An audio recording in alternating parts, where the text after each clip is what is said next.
Democrats apparently realized that cutting off paychecks for military servicemen on behalf of millions of people here illegally might be a hard sell to voters. For months, we've been hearing that the government could shut down if Republicans refuse to continue DACA without any concessions.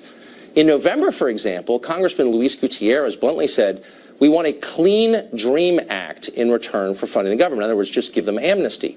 Just a week ago, the Washington Post was totally unambiguous on this question. Quote, "The thorniest issue," they said, holding up funding agreement, was Democrats' demand that DACA recipients be protected. Everyone knew that. No one denied it.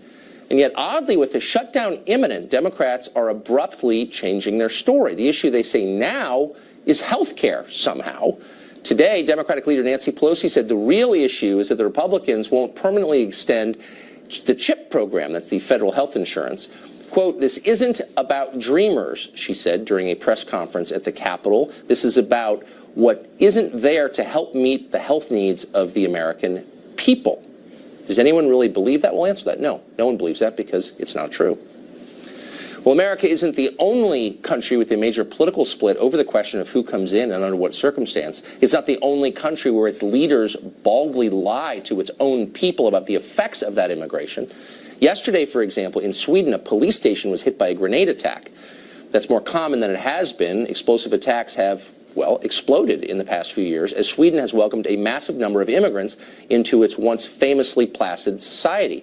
This has caused a lot of effects, some of them political.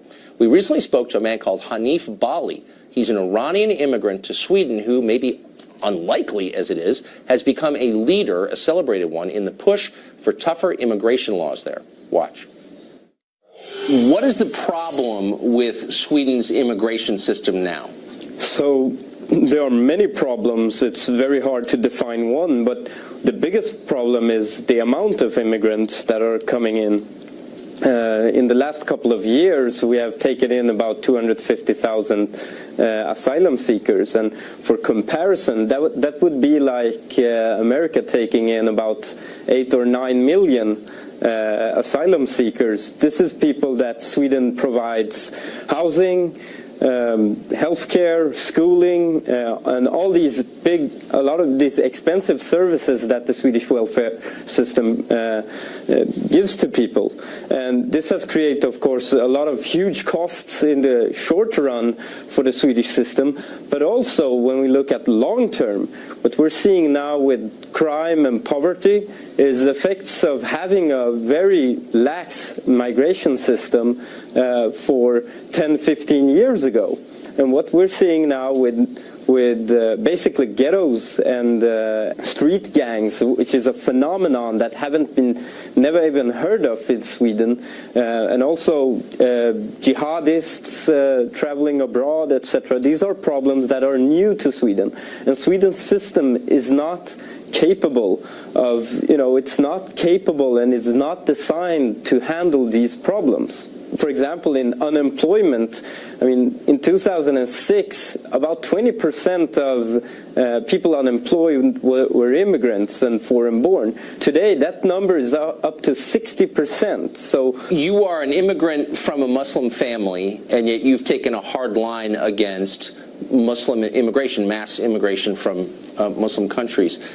What's the response been to you? If we want to help people, and that is truly what we want to do, you cannot put so much pressure to the system that the system collapses under its own weight. And the response I've been having, because I'm merely putting this statement out that's saying, look, there's a limit to how many people you can take in, has been to call me basically Uncle Tom, a house nigger. I've been compared to Dr. Mengele, and this is not from random people on the street. These are people who have prominent posts in parties, in the left, in newspapers, and this is, of course, because I don't tell them the wishful thinking that they want to hear. Yes. Well, we're very familiar with that in this country. You're a brave man, and we wish you luck. Thank you for joining us tonight. Thank you.